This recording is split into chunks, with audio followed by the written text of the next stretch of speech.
Welcome to the Free Library of Philadelphia for a special program celebrating the new release of the book In Search of the Color Purple, the story of an American masterpiece, with author Salamishah Tillet in conversation with Errin Haines, the founding member and editor-at-large of the 19th, a new nonprofit newsroom focused on the intersection of women, politics, and policy. I'm Paul Farber. I'm the director of Monument Lab. And like many of you, I'm a great admirer of Salamishah Tillet's prose, critical writings, and activism. Dr. Tillet is the Henry Rogers Professor of African American Studies and Creative Writing at Rutgers University-Newark and a contributing critic-at-large for the New York Times. And like some of you, I have received a very special gift, the experience of being Salamishah's student. She's a dear mentor and beloved friend, now nearly for 2 decades. I am beyond proud and grateful to say a few words to mark this special occasion. I first met Salamishah when I was just out of college, and she was in the process of finishing her dissertation. It is fitting that we spent much of our early time getting to know each other in a library at Penn on the 2nd floor of Van Pelt and Lippincott. At the time, I didn't yet know how libraries and books have helped shape Salamishah's journey. I found that out later, that when she was just out of college and at the same life juncture that I was at when we met, she worked at the Free Library of Philadelphia with her sister Scheherazade and with her now partner Solomon. So this event tonight at the Free Library of Philadelphia is a homecoming of sorts and worth noting for the remarkable arc of her journey. What I learned about Salamishah then, in and out of the library, was her love for the written word as an expressive tool for social change. Once Salamishah took me under her wing, I not only gained perspective for my life as a curator, educator, and writer, I saw that her devotion to her craft was a discipline and a sight to behold, an artistic practice, a mode of reflection, a form of community building, and importantly, a path to healing. She fashioned her books, even back then, as meeting spaces for artists and activists, and as a balm for herself and others to cope, sustain, and rise up. I learned through her public writings and talks that she was a survivor of sexual violence and an advocate for women and people who did not always have the wherewithal or leeway to share their own survival stories. Back then, I saw and listened to her testimony in Aisha Shahida Simmons's No documentary. I went to see the show she made with her sister and a circle of women artists, Soars, Story of a Rape Survivor. And I then soon became a member of the extended A Long Walk Home family. A Long Walk Home, for those who don't know, is the organization that Salamishah founded with Scheherazade, her sister, nearly 20 years ago, to cultivate the next generation of leaders committed to gender equity and racial justice.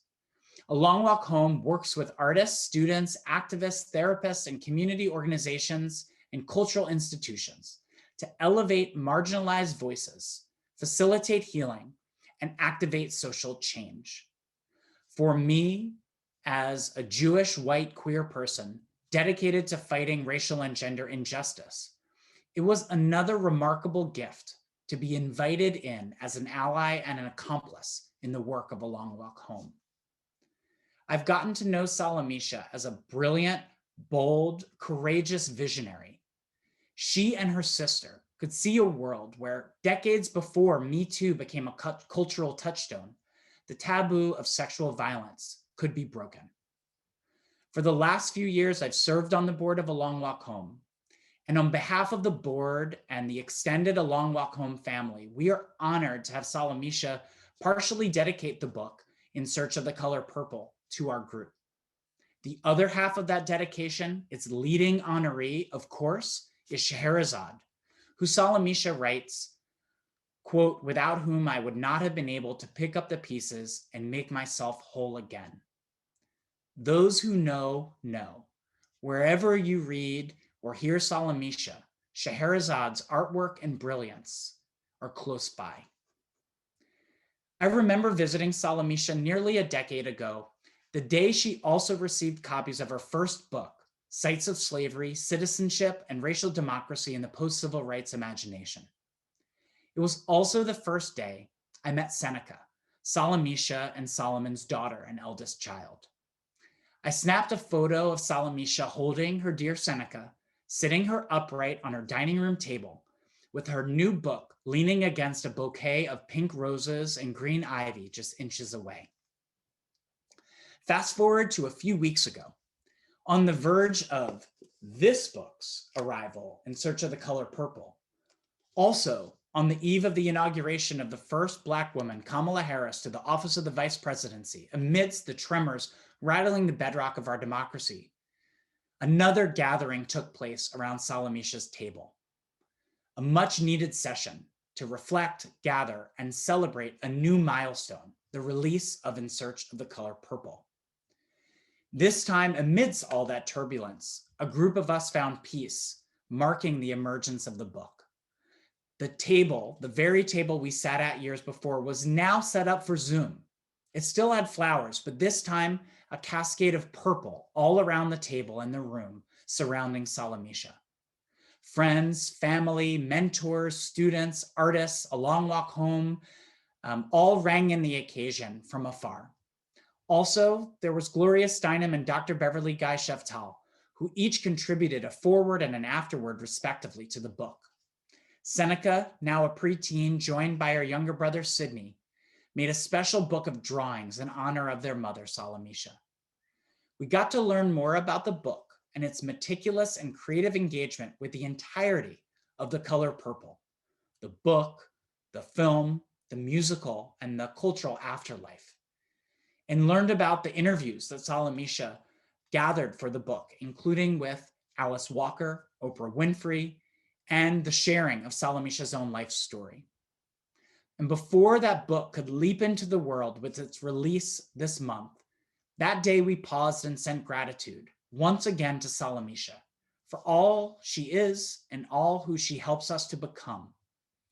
Fuller, wiser, more devoted to beauty and justice, and using words to open minds, speak truth to power, and transform through healing. Gloria Steinem writes in the book's introduction, if you create one true thing, it stays true wherever it goes. I think of Salamishah's life, her work, her art, her relationships, her family, her journey, all of that together as singular truth, a radiant life force. This includes the books and the essays she has written and the ones she has on her mind and that we will get to read when they are ready for the world one day. But for now, In Search of the Color Purple is finally with us. Buy the book, read the book, gift the book to others. And for now, please join me in virtual applause from wherever you are to welcome Salamishah Tillet and Errin Haines in conversation to mark the release of In Search of the Color Purple. Wow, that's an amazing introduction, Paul. I probably had two other introductions. Thaddeus Davis gave me one before I interviewed for the job at Penn, and yours, and one other that I think I just want a copy of it so I can remind myself and be reminded of the generosity of others. You're such a special person to me, Paul, as you know. And this process of writing this book and your work with Monument Lab and also your research and our, I guess, our joined interest and mutual interest in afterlives, I think, is also part of this. So thank you so much for the introduction. I mean, that introduction was so gorgeous, like I don't have to say anything. So I'm just going to read an excerpt from the book, and then Errin and I will be in conversation with each other. So I'm really excited to see what comes of our conversation at this really significant moment in time, as Paul pointed out. Okay, so I'm going to read from near the end of the first chapter, and we'll see what happens here. This is my first time doing this reading, so it's a little experiment here. So by the end of The Color Purple, Seeley narrates, "Dear God, dear stars, dear trees, dear sky, dear peoples, dear everything, dear God," coming full circle with her journey to self and community. Like Seeley's own rebirth, the color purple continues to reemerge, with each iteration serving as a new and often even sharper reflection of the time in which it appears, enabling the novel to have a literary timelessness and political timeliness that few American Bildungsromans have ever achieved. The rise and fall of the novel's original bold politics parallel Black women's political journeys to the center of American life, with each subsequent version, for better or for worse, being inspired by the zeitgeist. In Search of the Color Purple is my retelling of that journey. This is a book not only about how Alice Walker birthed her masterpiece, but also about how her singular story shaped and continues to shape generations of readers who found solace and sisterhood by embracing Seeley. The path that Walker gives us in The Color Purple, from Seeley's original trauma to her sexual awakening with Shug, from eventual forgiveness of Albert to final reconnection with her sister, her children, and to God and everything and everyone, is not merely character growth, but a model for our healing and transformation from oppressed subjects to empowered citizens. In my research and road trips, my interviews and pilgrimages, I come across people, Black and white, men and women, young and old, queer and straight, who have all found themselves in Seeley's own journey to self. They, like me, still hold on to the moment of revelation like a talisman and see The Color Purple as the ultimate book to which we should all turn in our weary and dystopic times.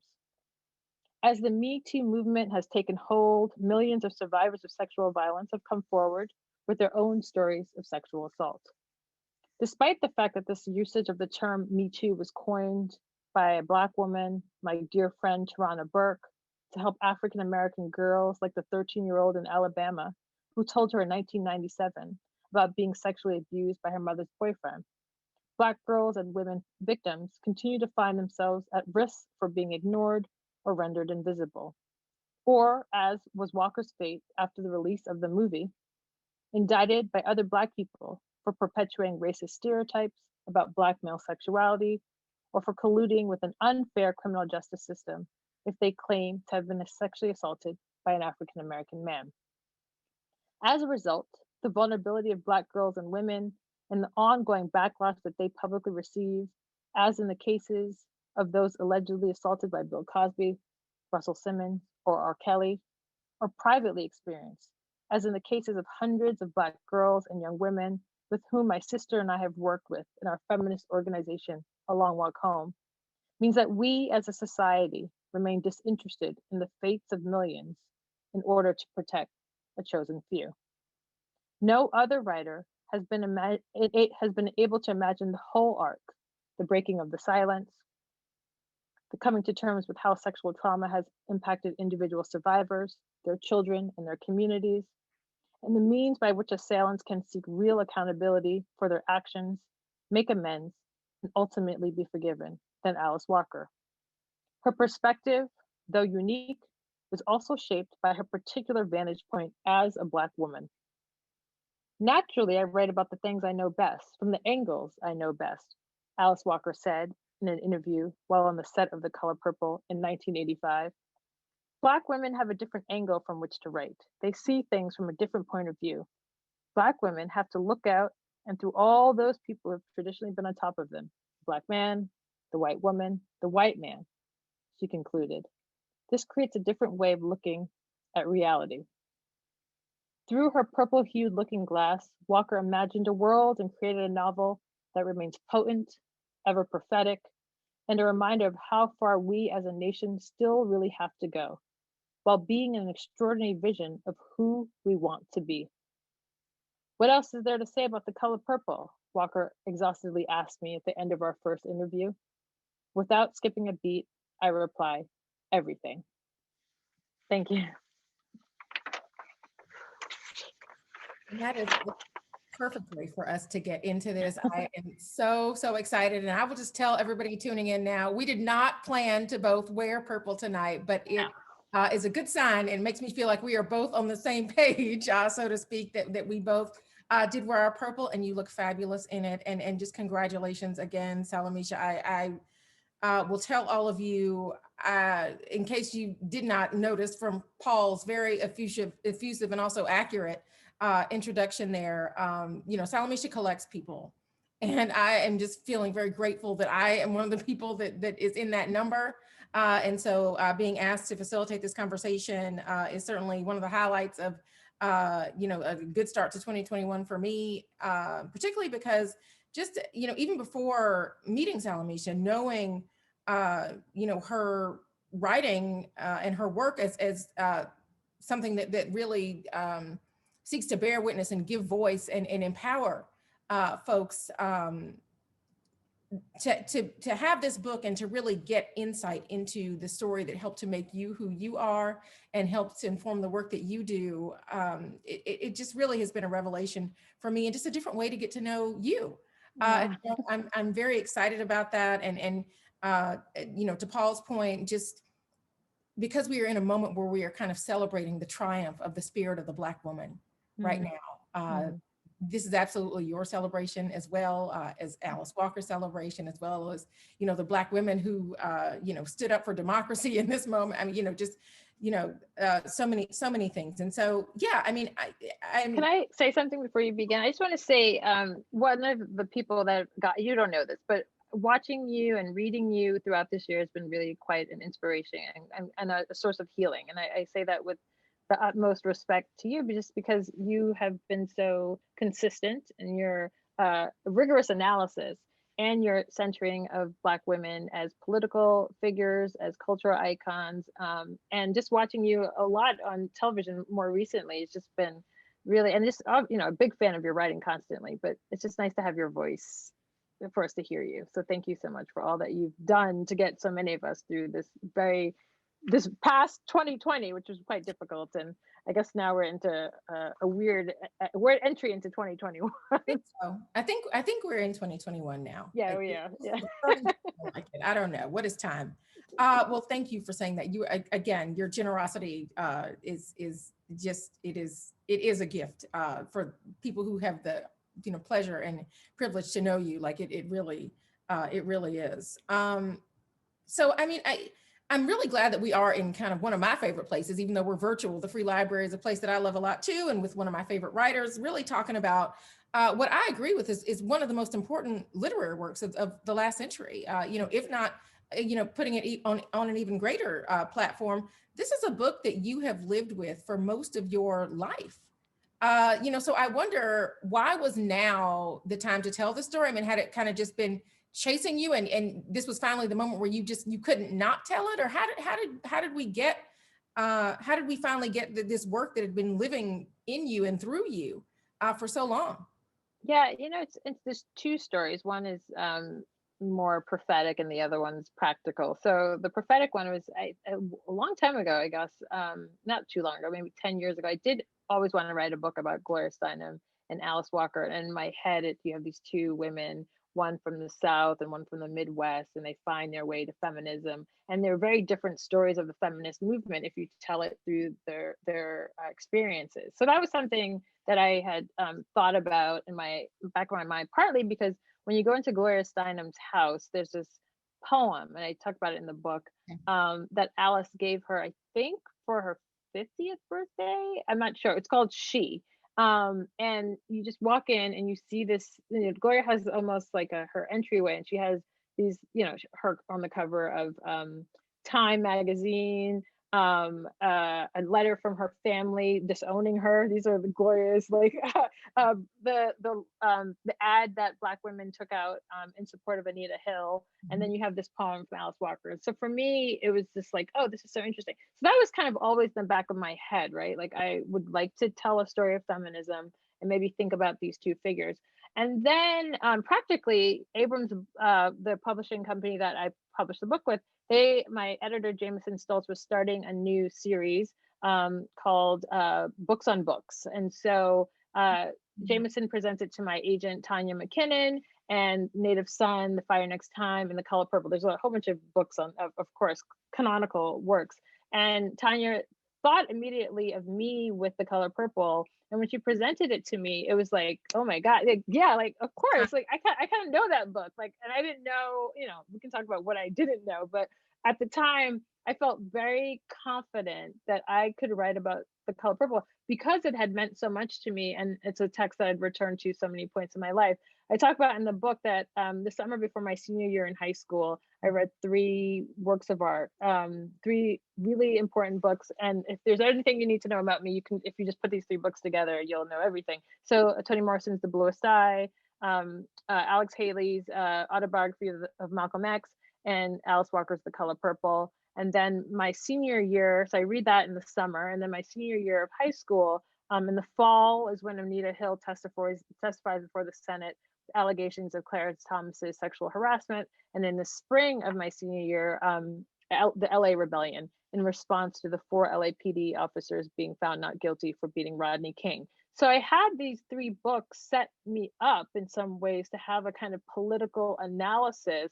As Black people, we have that analysis. We live in this world. As Black women, we live in this world, and we know that there's something wrong and systemic and injurious to who we are. But to have these works of art or these works of writing really helped me see myself in a different way. And then there's something so special about the storytelling techniques that Alice uses in The Color Purple as well that were so new to me and new to all of us. To any reader who ever picked up the book, Alice Walker being able to write an entire novel in the voice of a Southern Black girl in 1920s it's a remarkable feat of literary achievement. And so I think that was also part of the appeal to me. So anyway, I knew the book. I taught it so many times.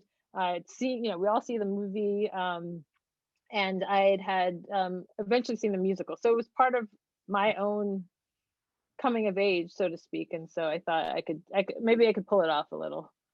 And pull it off, you did. Listen, they say, our gifts make room for us. And so what a fortunate and fortuitous way that this story came into your life, and you were certainly ready to tell it. So just giving those kind of cultural touchstones lets people know that you and I are of a similar generation here. And yeah. And I say that to say I was definitely in high school when I read the book, but I saw the movie before I read the book. Same as me. I wonder if that was your experience too. Like so they were out of order for me, and probably saw the movie before I was actually supposed to see it. Mom, I hope you're not watching, but but with as a young person without any of kind of the cultural baggage, right, that you talk about in this book, the attendant backlash to this story. So I'm able to consume it as a young person, and even as somebody who was like a young adult watching it and rewatching it, because I mean that's just how it was in Black households. Like, you've seen The Color Purple and you've probably seen it more than once, and you probably at least have the book in your home, whether you picked it up or not. It was a thing that existed, as a staple of kind of Black life for people of a certain age, right? When it came out. So, yeah, I mean, I was struck by just how much I didn't know about that history, which of course explains so much about, what people's knock may be on Alice Walker now, or, why people may be saying some of the things they were saying, but having had no awareness of this, when I was young. I wonder when your awareness of that piece of this story came into view for you, and how you kind of see that as having evolved over the course of this story, and especially not just moving from book to movie, but then from movie to musical and kind of present day. Yeah, I think I went to college at the University of Pennsylvania in 92. I took a class that spring, so 93. It was a Black film and theater class. And so we watched The Color Purple. And that was the first time that I was in real time part of debates of whether the movie was racist, right? Like, that's the biggest critique of the movie, is that it has, by portraying the violence against Celie, and to a certain degree Sophia, but really Steely, who's for those of you who haven't read the book or seen the movie or the musical, she's a victim of sexual assault at an early age, right? She's raped by someone she thinks is her father. She comes to find out that it's her stepfather. She's impregnated twice. Her mother's dying. Her children are taken from her. And then she gets married to Albert, who she refers to as Mr. throughout most of the novel. He's a physically abusive as well. And so and he's played by Danny Glover quite famously in the film. So those were the debates, like the question of whether you can tell the story of the violence against Black women that was both interracial, right, through the character of Sophia, who gets brutally beaten by the white townsman and the sheriff, or intraracial, the ways in which Black men may enact forms of violence against children or their partners. And so those were the debates that we were having. Is this a racist film? And when you go back into the record, I mean, people compared her story to Birth of a Nation. Yes. So those, which is like wait, what? Yeah, I mean, to me, what's interesting is that, like the way you talked about it, that it's not quite like Martin and Barack and Jesus. Like, it's not quite like that trinity that's on the wall. But if there's a movie or a text that Black people have this familial relationship to, it's really, The Color Purple is really one of those. And we can do the memes and the hand claps and all that. You were talking about the students that you knew. You could recite, I mean, word for word, they could recite that movie. And I mean, there's not yes, that's definitely part of your Black card. Like, can you do a Color Purple reenactment? Yes. So how do you hold those two truths at once, right? How is it possible that this is probably, Beverly describes Alice as the most hated Black woman in America at the time that the movie comes out. Alice Walker has to cross a picket line to go see her own film. And why that's important is because Alice Walker is a SNCC activist, right? She's an activist who fought valiantly in Mississippi and Georgia for the rights of Black people. So she's a protester in her spirit, and she's continued to have a long life of protesting, as we know. So for her to have to cross a picket line with Black people boycotting her movie to see her film was it seems kind of unreal. But part of what I wanted to do was show that some of the things that we take for granted in this political moment were fought for by Black women. This is the work that you continuously do, but that Black women in the 70s and the 1980s were really creating communities, collectives, and a kind of cultural imaginary in which we could see what freedom looked like for Black people. And a couple of years ago, I was on a panel with Loretta Ross, and she compared the moment we're in to the 1980s. And she said, in the 80s, we thought we made it. Because you think about Alice, I mean, despite the backlash, Alice does get the Pulitzer. She gets a film by a Hollywood film based on her. And there's just, Black women are in many ways, Oprah gets a television show. I mean, that's a moment in which there was a lot of political possibility for Black women. And she said that she didn't know that that wouldn't remain. And so for this moment that we're in now, she was also to say, pay attention to the ways in which the possibilities emerge and the ways in which the retrenchment kind of tries to contain it. And so it was just because we're like talking about, Kamala is the first Black woman, first woman vice president, the first Black vice president, the first South Asian, but all these things. But if you look at the 80s, that creates the blueprint for today. But there are also lessons to be learned from the way in which people tried to contain that as well. So and just how fragile it is. Yes, that there can be that progress, but then also that backlash. But you bring up something else I want to ask you about, because I'm wondering, by the time I get to the end of the book, I'm really wondering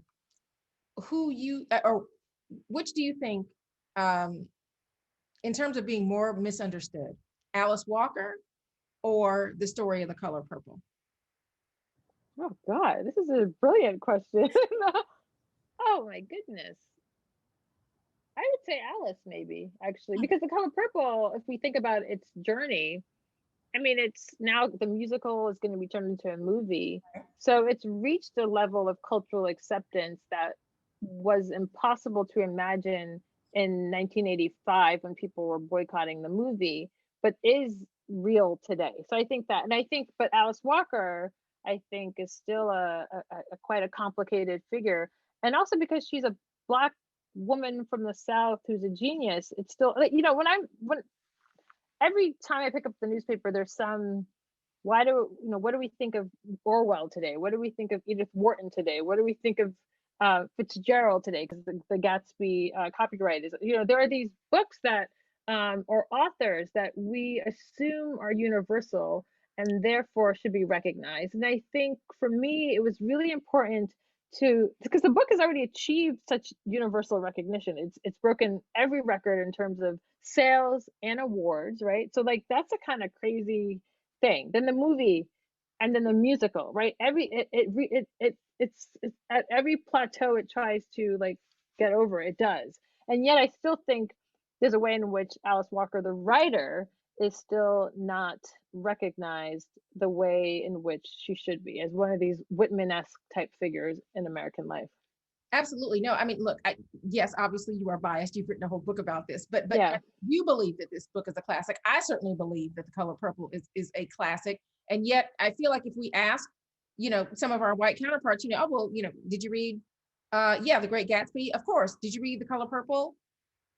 No, like as an adult person, right? But of course, you know, we read To Kill a Mockingbird, and we read, you know, the autobiography of Malcolm X. Like those things, you know, coexisted in our homes in a way that I don't think they necessarily coexisted in a lot of other, you know, American homes. I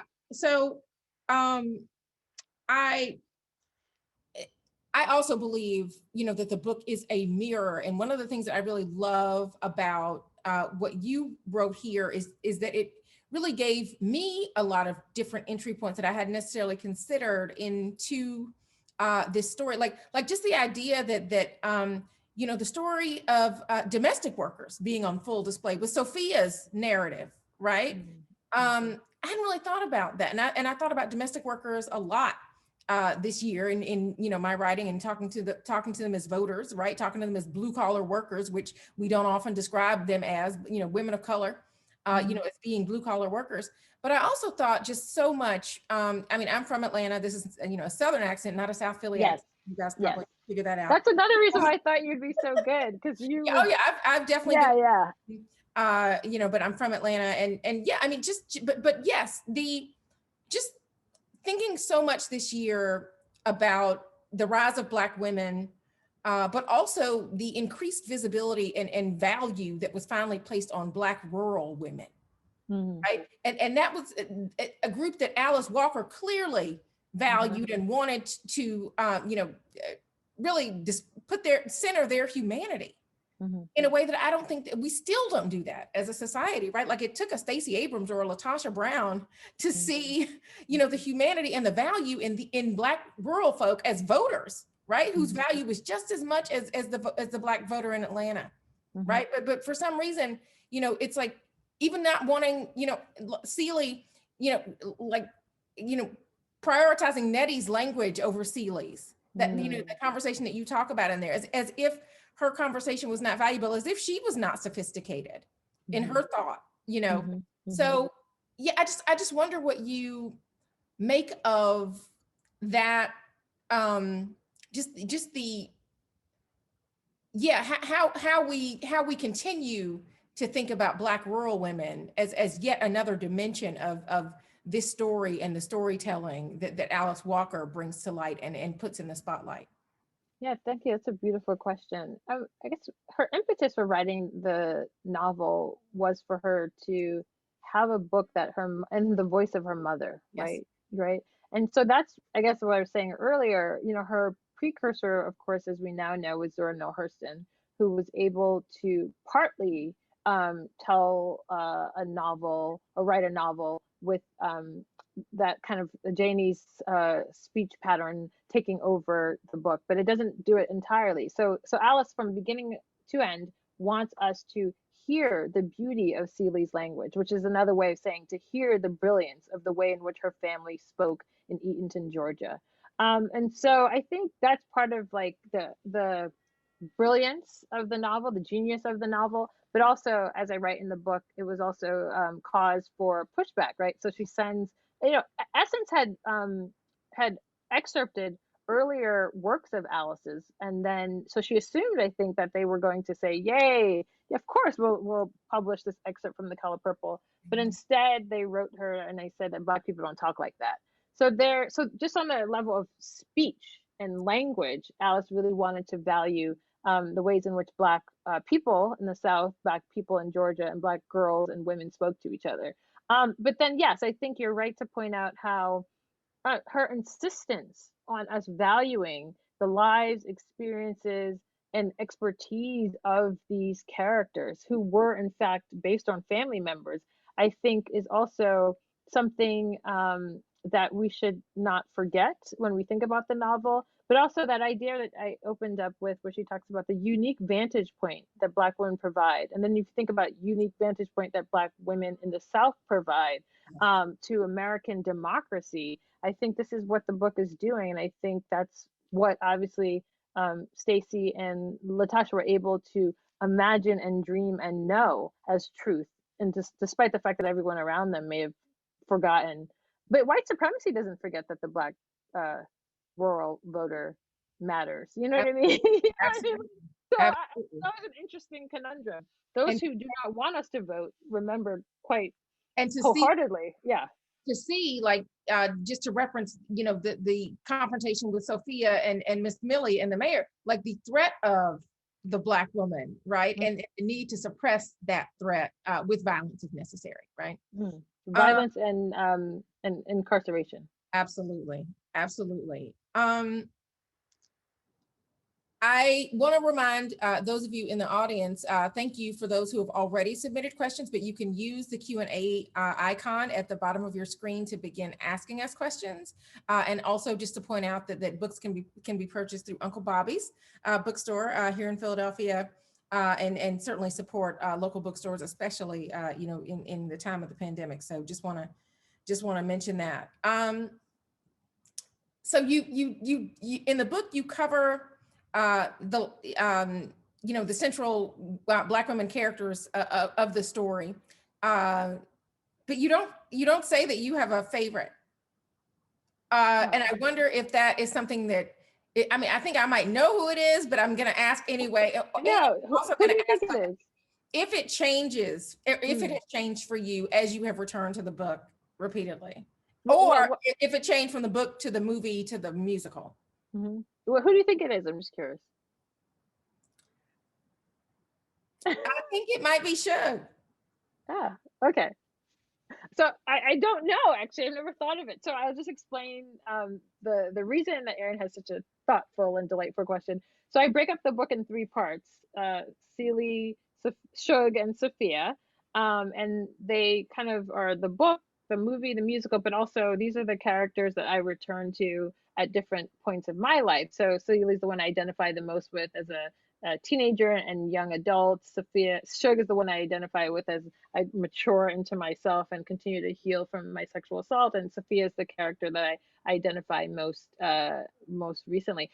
I think it does depend on the setting. So I think for me, it's hard not to love Oprah's iconic performance in the movie, right? I mean, like, that's a figure that we hadn't really seen before in American film, but we hadn't seen Margaret Avery's Shug either.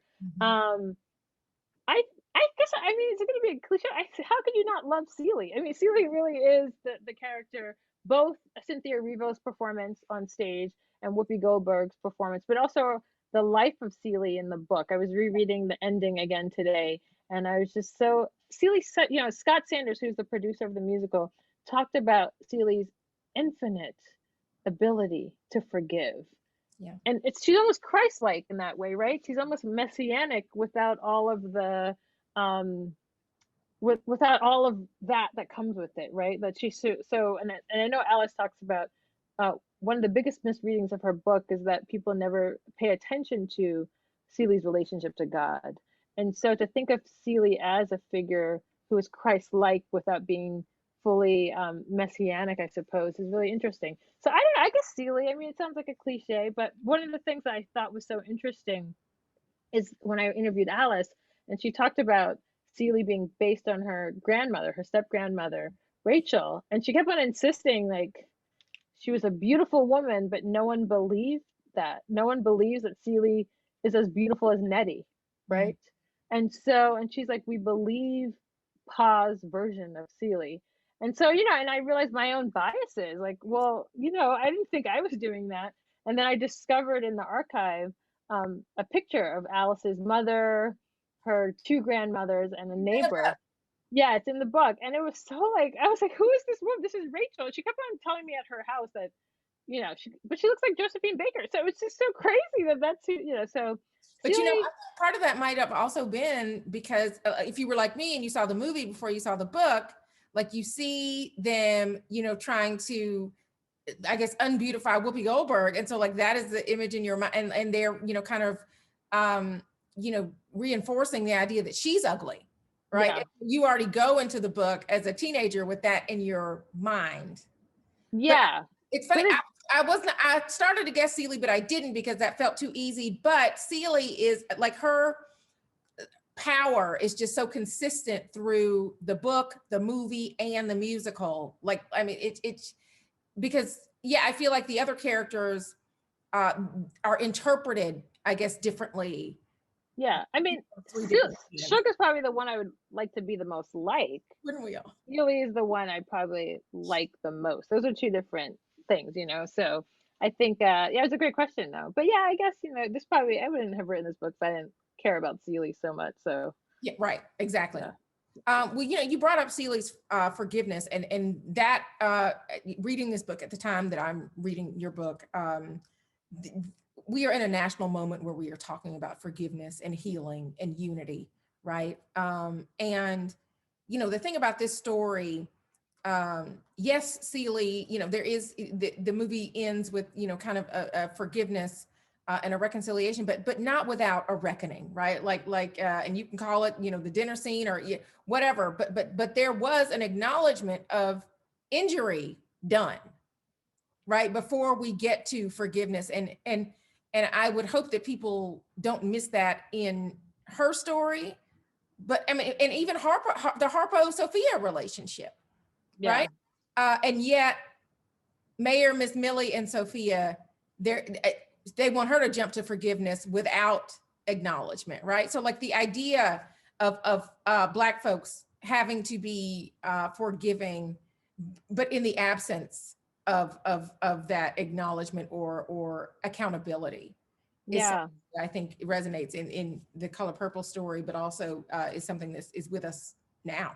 yeah, and it's not just that Seeley, that another meme that when she curses, Mr.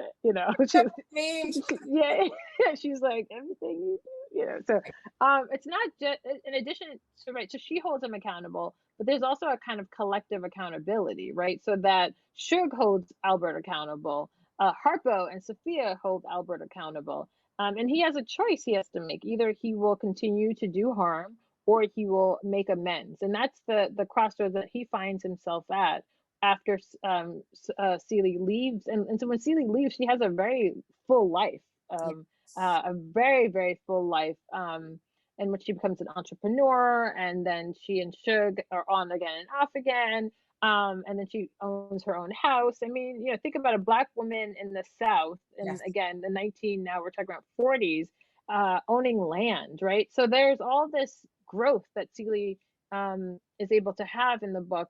But Walker is one of the most compassionate writers in the fact that she gives all of, so whether it's The Third Life of Grade Copeland, which is her first novel, Meridian, which is her second novel, The Color Purple, she's deeply committed to characters who are suffering being released of that suffering through a journey of internal and external transformation. And so Mr. works hard at earning his right to be part of this community at the end of the novel. And we really see it again in the musical. The movie itself, I think, changes his return to the community. But in the musical, unclear if he gets to be part of yeah, exactly. And this was the controversy that Alice had with but despite that, she also writes a letter to Danny Glover saying, I didn't think I could forgive my grandfather, but through your performance I was able to understand him as a man who was harmed by his own family and by segregation. So but the musical, I think, you know, he even in the book and in the musical, he like proposes to Celie. Like, Yeah, can you imagine? I was Yeah, like, like, yeah. She's like, I don't, you know, Celie's queer. She's a lesbian. She's not interested in Albert at all.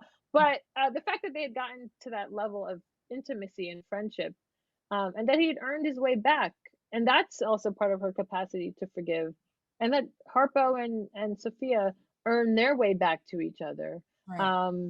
And even with the mayor's wife, that was a really thoughtful point you made. Um, they are racist, and so there's no but the mayor's daughter that Sophia raises, when she's unable to raise her own children because she's forced to work for them for such a long time as part of her prison sentence, there is some sense of not reconciliation, but that there's a way in which the cycle of racism can be interrupted there as well. So yeah. Well, before we open it up to the audience, the last thing that I will ask you, I mean, here we are, you know, a generation, well, more than a generation now after, you know, this story first entered the world. I wonder if you think that we are still in search of the color purple.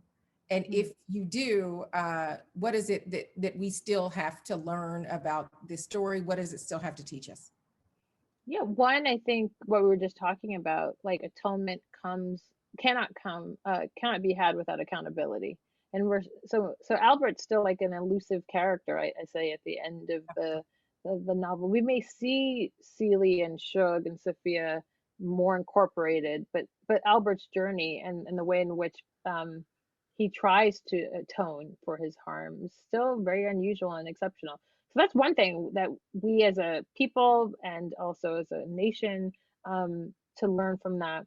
Also, I think the things that we continue to pay attention to and to spend our life illuminating, the ways in which Black women's voices and Black girls' dreams are still not fully incorporated into the way in which America sees itself.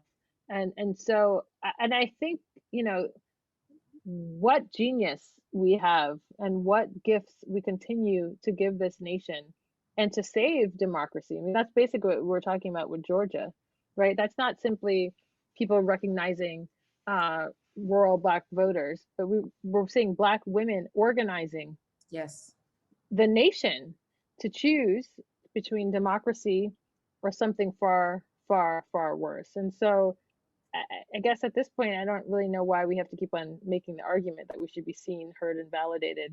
Yeah. And yet I still think we do and have to continue to fight that fight. So those are two lessons, two big lessons the color purple can teach us. Absolutely. Well, you know, we could keep going, but we have questions from the audience, and I want to get to a couple of those.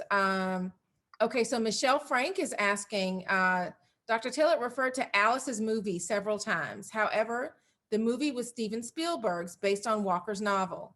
Can she talk about how she addresses that distinction in her text? Because in some ways, Walker bore the burden of Spielberg's reframing of several of the issues, important moments in her novel. This is such a great question, and you do get into this in the book.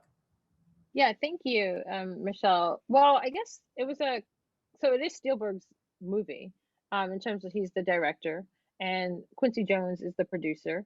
And in the early stages, they asked Alice Walker to write the original script. So she writes a script called Watch the Sunset or The Color Purple. It has two titles, in which Shug is given even more room in the screen version that Alice had hoped would appear.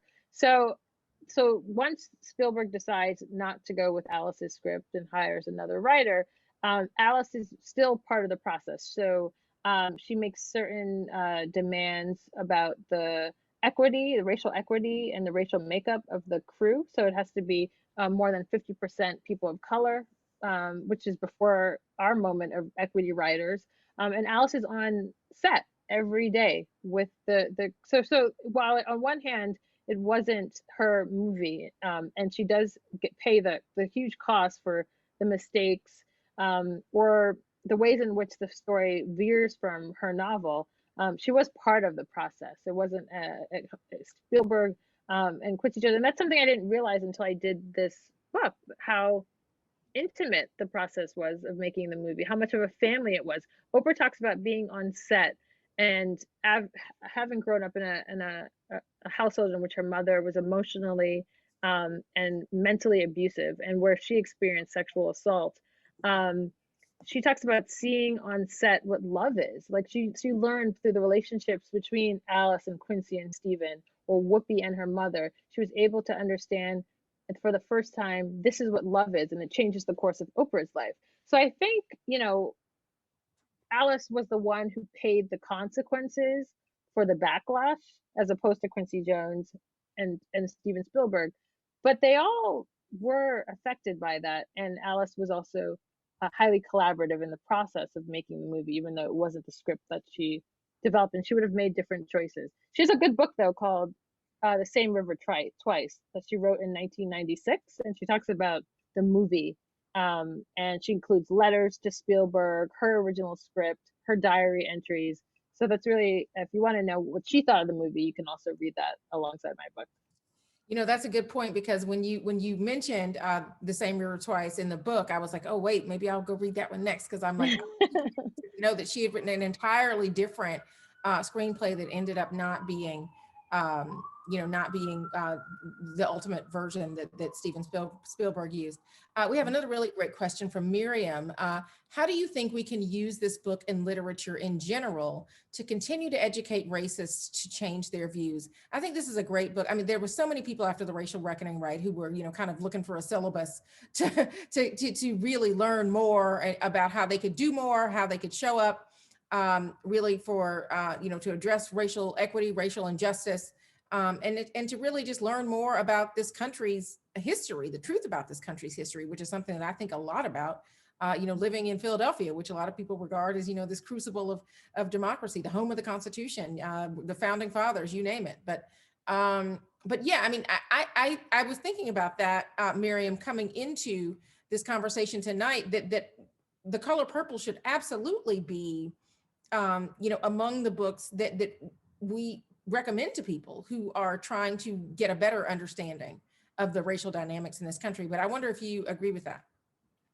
No, I definitely do, but I also think that it's important because it shows how Black people relate to each other. Yes. Right. So it does show how Black people relate to white people.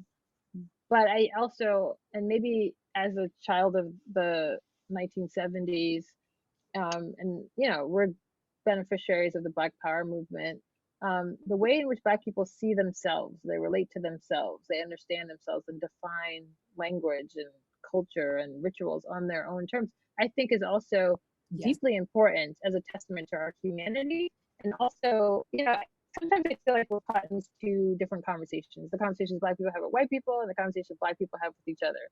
And the conversations Black people have with each other are so robust, so rich, so thoughtful. Like, it's so far ahead from the conversations sometimes that we have with white people, that if you really want to end racism, I think we need to catch up to these conversations that Black people have with each other about racism and racial progress and gender equity and sexuality and things like that.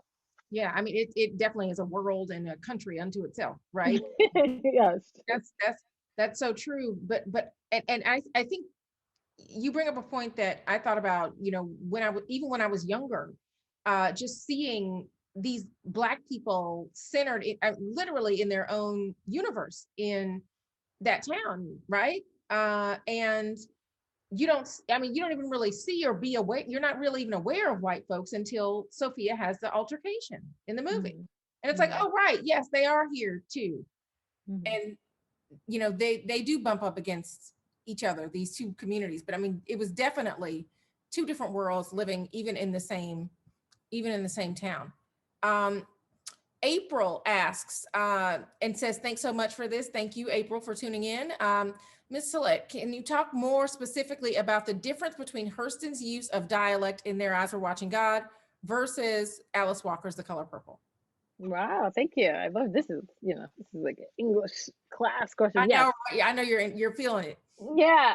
Well, one, I would just say that Alice has a really important essay that she wrote in the mid 70s that she published in Ms. called Looking for Zora. And I write my introduction, Looking for Alice, based on that, where she is in search of Zora Neale Hurston's tombstone, and she cannot find it, right? And so Alice talks about what it means to have lost this woman. Now, for those of you who don't know, Zora Neale Hurston died penniless.